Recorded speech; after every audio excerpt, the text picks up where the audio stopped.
Subscribe করুন জন্মভূমি YouTube channel এবং বেল আইকনে ক্লিক করুন সর্বপ্রথম ভিডিও দেখার জন্য। সুপ্রিয় দর্শক, আজ আবারও চলে এলাম ব্যবসার একটি নতুন ভিডিও নিয়ে। আমরা আপনাদের জন্য বিভিন্ন জায়গায় বিভিন্ন হাটে কোথায় সবথেকে কম দামে এবং খুব ভালো প্রোডাক্ট পাওয়া যায় সেগুলো আপনাদের সামনে তুলে ধরছি, যাতে আপনারা খুব সহজেই এই ব্যবসাগুলি করতে পারেন এবং আপনি নিজে স্বাবলম্বী হতে পারেন। তার জন্য আজকে চলে এলাম ব্যারাকপুরের এক কলোনিতে, যেখানে এই পুরো কলোনি শাখা পলার কাজ করে থাকে। তাদের এটি একটি পূর্বপুরুষের ব্যবসা। এখান থেকে আপনি পাইকারি রেটে শাখা নিয়ে খুব লাভজনক ব্যবসা করতে পারেন। এই ভিডিওর মধ্যেই তাদের মোবাইল নাম্বার আমি দিয়ে দেব, সেখান থেকে তাদের সাথে আপনি যোগাযোগ করে নেবেন। সবশেষে আপনাদের বলবো, এই ভিডিওগুলি যদি ভালো লেগে থাকে তাহলে অবশ্যই একটি লাইক করে দিবেন এবং বন্ধুদের সাথে শেয়ার করে দেবেন। তার কারণ বন্ধুরা, আপনার একটি শেয়ারের মাধ্যমে আরও অনেকজন জানতে পারবে। এবং আমাদের এই চ্যানেলটি এখন পর্যন্ত আপনারা যদি সাবস্ক্রাইব না করে থাকেন তাহলে অতি অবশ্যই সাবস্ক্রাইব করে বেল নোটিফিকেশনটা বাজিয়ে দেবেন, তাহলে আমরা যখন নতুন নতুন ভিডিও ছাড়বো আপনারা জানতে পারবেন। তো চলুন আজকের ভিডিওটি সম্পূর্ণ দেখে নেওয়া যাক। আপনার নামটা কি? আমার নাম গৌতম রক্ষিত। মূলত আপনি এখানে কতদিন ধরে বিজনেসটা করছেন? এই বিজনেসটা আমাদের মোটামুটি ধরুন আমার বাবার আমল থেকে। বাবা থেকে? হ্যাঁ, মোটামুটি ধরুন 40 বছর থেকে করছেন, তাই তো? আপনি মূলত কী কী করেন এখানে?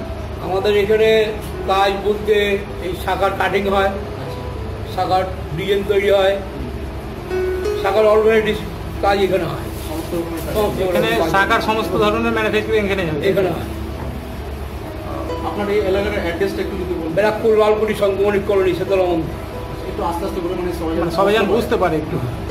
ব্যারাকপুর লালকুটি শঙ্কমণি কলোনি শীতলা মন্দির। কেউ যদি ধরেন গৌতম রক্ষিত, আপনার এই আপনার যে কোম্পানিটা, সেই কোম্পানিটা বা দোকান নাকি আপনার, না আপনি ম্যানুফ্যাকচারিং?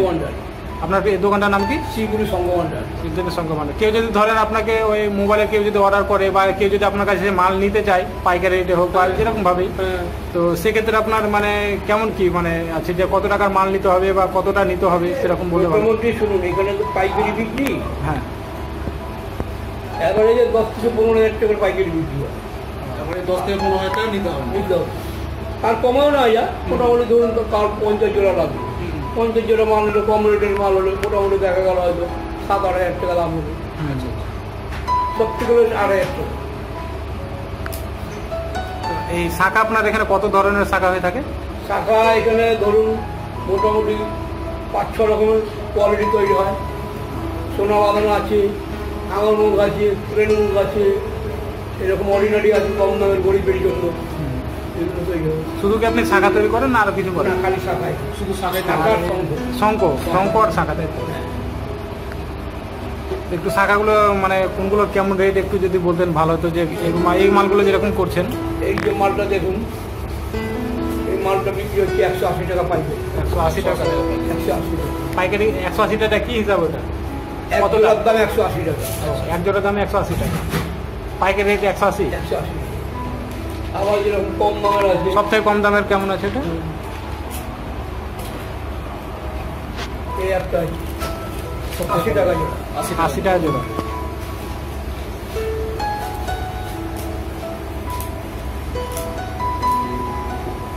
এইগুলো আছে 100 টাকা জোড়া। 100 টাকা জোড়া এগুলো। সব থেকে ভালো কোয়ালিটি কি আছে? সবথেকে ভালো হচ্ছে সোনা বাঁধানো। ওই মালটা আপাতত কমপ্লিট নেই। আপনি এখানে শুধু কাটিংটা করে দেন, পরে সোনা বাঁধানো হয়, তাই তো? ওগুলোর দাম কেমন? সোনা বাঁধানোর দাম নিতে গেলে আপনার ধরুন এই একটা মাল আছে 350 টাকা জোড়া। 350 টাকা জোড়া না? একদম নিখুঁত, ওগুলো বাইরে তৈরি হয়। আপনি এটা এখন কি করছেন? ওনার প্যাকেজিং করছেন নাকি? আমি শুধু গিয়ে বাঁধা হচ্ছে, প্যাকিং হচ্ছে। মানে এগুলো কাজ কমপ্লিট হয়ে যায়, এখন প্যাকেজিং করছেন, তাই তো? যেগুলো কাজ হতে বাকি আছে না, এগুলো হয়ে গেছে? কাজ বাকি আছে, এগুলো বাকি আছে না? এইসব শাখা থেকে কেটে কেটে এগুলো করা হয় না? এগুলো একটি সমুদ্র থেকে নিয়ে আসে নাকি? সমুদ্র থেকে নিয়ে আসে না? প্রচুর রকম কালেকশন আছে। আপনাদের সব পাইকারি রেটেই পাওয়া যায়? হ্যাঁ, পাইকারি রেটে। পাইকারি রেটে একটা শঙ্খ থেকে কটা শাখা বের হয়? একটা শঙ্খ থেকে মোট 2 জোড়া শাখা বেরোয়। 2 জোড়া শাখা বের হয়। সব কটা শাখাতে না বড় ছোট মিলে? না, এটাতে যেমন 1 জোড়া বেরোবে ছোট শাখা, হ্যাঁ 1 জোড়া বেরোবে, বড়তে 2 জোড়া। এটা কীভাবে করছেন একটু যদি দেখাতেন তো বলে বলে আর কি। এটা আবার সেন্টার হলো এইটা, ওখান থেকে আমরা দেখি এইভাবে কাটতে হয়।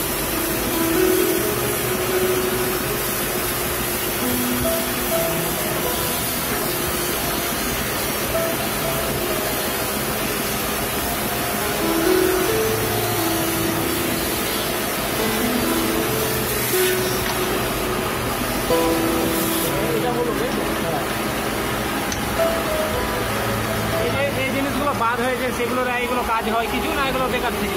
না, এগুলো কোনোটাই বাদ নেই, এগুলো যারা আছে ডাস বানিয়ে ওরা ও ডাস বানিয়ে আবার কাজ হয়, তাই তো?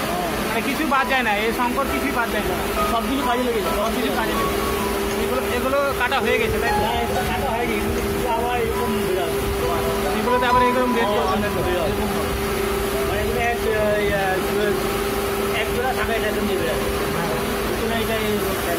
আপনি কজন থেকে কাটিং করছেন? আমি 2002 দিয়ে কাটিং করছি। 2002 থেকে। মানে এখানে মূলত এইগুলোই তৈরি হয় নাকি? আশেপাশে কলোনিটা পুরোটাই শাখা তৈরি হয়। থাকাই করছি। ডিজাইন করেন দাদা? হ্যাঁ, কত প্রকারের ডিজাইন আপনি করেন? অনেক প্রকার ডিজাইন আছে, আমাদের মনে দিয়ে করতে হবে। হ্যাঁ হ্যাঁ হ্যাঁ।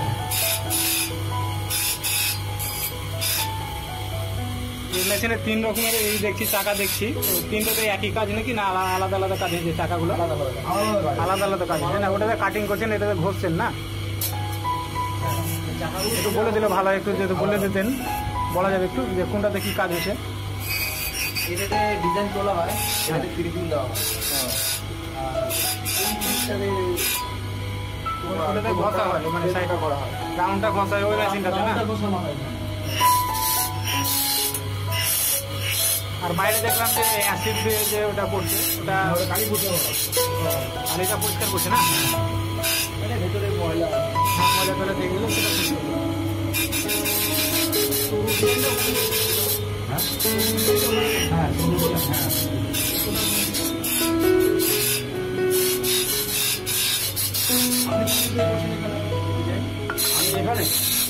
এখানে আমার আছে 6-7 বছর তো হবে, বেশি যারা কম না।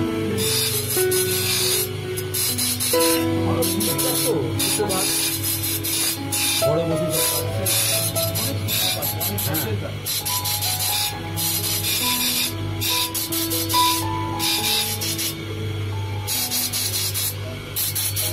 দেখা যাবে। ফুটিং করতে বলছি, সুন্দর ডিজাইন, ডিজাইন হয়ে গেছে। সোনা বসায় ডিজাইন কোনটা আপনার এখান থেকে? সোনা বসান এখানে নাই না? এটা অর্ডিনারি, অর্ডিনারি না? সোনা বসানো ডিজাইন এটা আমাদের আপনারা করেন না ওটা? না, ওটা আবার আলাদা, আমরাই করি, মানে আলাদা ডিপার্টমেন্ট।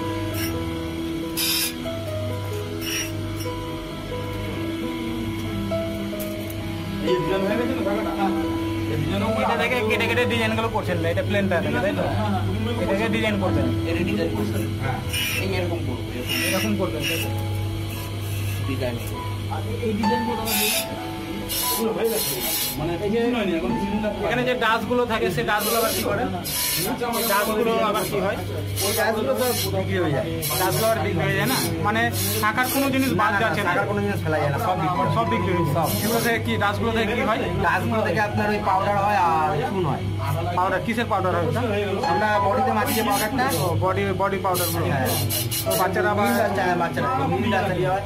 আর মোটা ডাস যেগুলো আছে ওগুলো দিয়ে বাড়িতে যত চুন হয়, যত আপনার ওই রয়্যাল ফ্রেন্স আছে, সব আমাদের শাখা টুকরোতে দিয়ে হয়।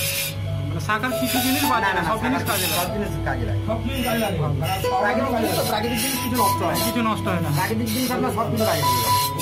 শাখাগুলো সমস্ত কিছু কাজে লেগেছে, সমস্ত কাজে লেগেছে। এখানে গাছ দেখছেন, এখানে একটা কিন্তু ফেলা যাবে না, সব কাজে লাগে। সব কাজে লেগে যাবে। আপনাকে দেখছি তো সিরিঞ্জ দিয়ে এখানে কাজ করছেন, এখানে আপনি মূলত কি করছেন এটা? সিরিঞ্জ দিয়ে কাজ হচ্ছে। এখানে কাজটা কি কাজ করছেন এটা? পরিষ্কার হচ্ছে। কালো দাগগুলো নাকি এই দাগগুলো আছে সেগুলো বের করছেন, অ্যাসিড দিয়ে করছেন না? আছে এটা অ্যাসিড। সিরিঞ্জে যেটা আছে সেটা অ্যাসিড। এটা কাটিং এর পর এটা এই কাজটা করা হয়, তাই তো? এই ধরনের ধুয়ে আপনি ডিজাইন হয় এটা ডিজাইন হয়ে যাচ্ছে নাকি? কাটিং এর পরে ডিজাইন হয়ে তখন এই কাজটা পরিষ্কারটা করছে, তারপরে ওখানে ধোয়ানোর পরে রোদে শুকাতে দিচ্ছে।